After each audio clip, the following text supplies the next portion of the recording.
గాలిలో తేలిపోతూ అన్ని పనులు చేసుకోవడం, నీటి బుడగలతో చేతులు కడుక్కోవడం, వారి చెమటని మూత్రాన్ని రీసైకిల్ చేసి త్రాగడం, ఇలా ఆస్ట్రోనాట్స్ లైఫ్ స్టైల్ కొంచెం భిన్నంగా, కొంచెం ఫన్నీగా, ఆశ్చర్యకరంగా ఎలా సాగుతుందో పూర్తి వివరాలతో ఈ వీడియోలో చూద్దాం. అంతర్జాతీయ అంతరిక్ష కేంద్రం, ఇంటర్నేషనల్ స్పేస్ స్టేషన్, దీన్నే ISS అని మనం పిలుస్తాం. ఈ కేంద్రాన్ని America NASA, Russia Roscosmos, Japan JAXA, ఐరోపా దేశాలు ESA, కెనడా CSA లకు చెందిన అంతరిక్ష సంస్థలు కలిసి నిర్మించాయి.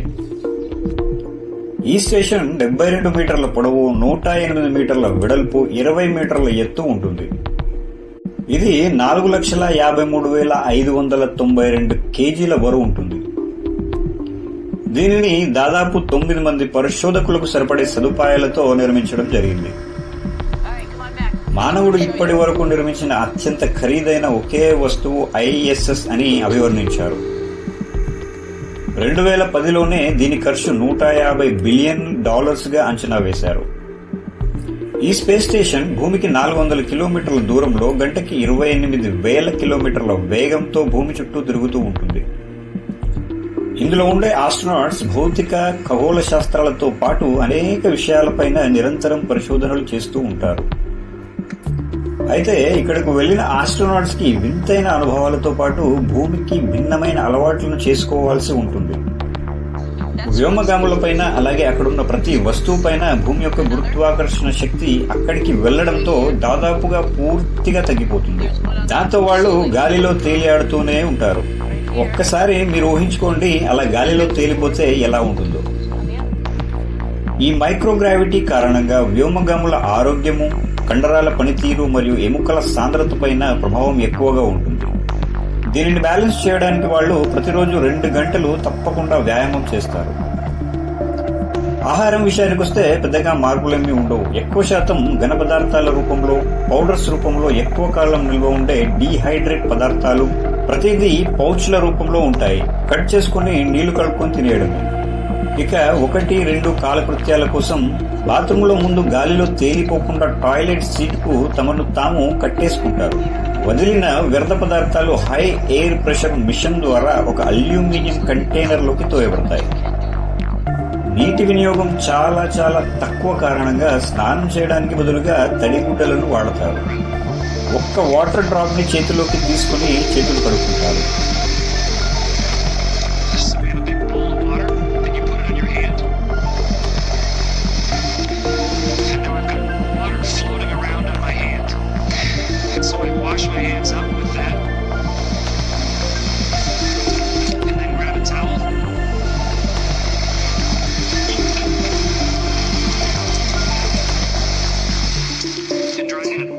వారి చెమట మరియు మూత్రము రీసైకిల్ ప్రక్రియ ద్వారా ఫిల్టర్ చేసి ప్యూర్ వాటర్ గా మార్చి వాటినే త్రాగడానికి వినియోగిస్తారు.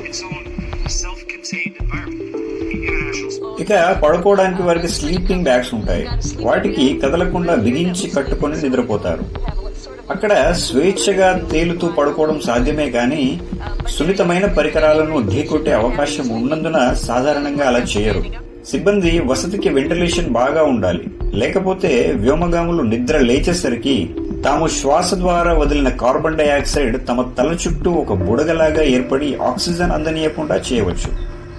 ఫ్రీ టైంలో ఆస్ట్రోనాట్స్ కి ఇంటర్నెట్ యాక్సెస్ ఉండడంతో సినిమాలు చూస్తారు, వాళ్ళ ఫ్యామిలీ మెంబర్స్ తో మాట్లాడతారు, అలాగే అక్కడి నుండి భూమి యొక్క అందమైన ఫోటోలను తీసి పంపుతారు. వాళ్ళు ఒక్క రోజులో 16 సార్లు సూర్యుడు ఉదయించడం, 16 సార్లు అస్తమించడం చూస్తారు. అంటే ప్రతి 45 నిమిషాలకొక్కసారి ఈ ప్రక్రియ భూమిపైన జరగడం చూస్తారు. ఇక ISS కి కమాండర్ ఫర్ ఎక్స్పెడిషన్ 33గా విధులను నిర్వహిస్తున్న సునీత విలియమ్స్ గారి గురించి మనం మీడియాలో చూస్తూనే ఉన్నాం. కల్పనా చావ్లా గారి తర్వాత అంతరిక్షంలోకి వెళ్లిన 2వ మహిళ ఈమె. సునీత విలియమ్స్ 2024 జూన్ 5న కేవలం 8 రోజుల మిషన్ లో భాగంగా మరోసారి ఇంటర్నేషనల్ స్పేస్ స్టేషన్ కి వెళ్లడం జరిగింది.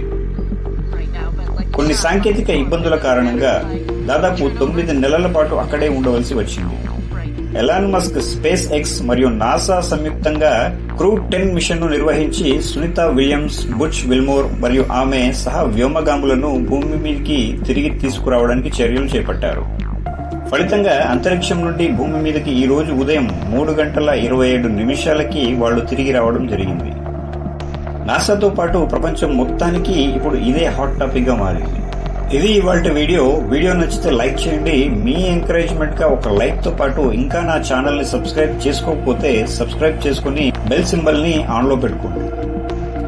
ఇలాంటి మరిన్ని వీడియోస్ మన ఛానల్ నుండి మీకు వస్తూనే ఉంటాయి. Thanks for watching.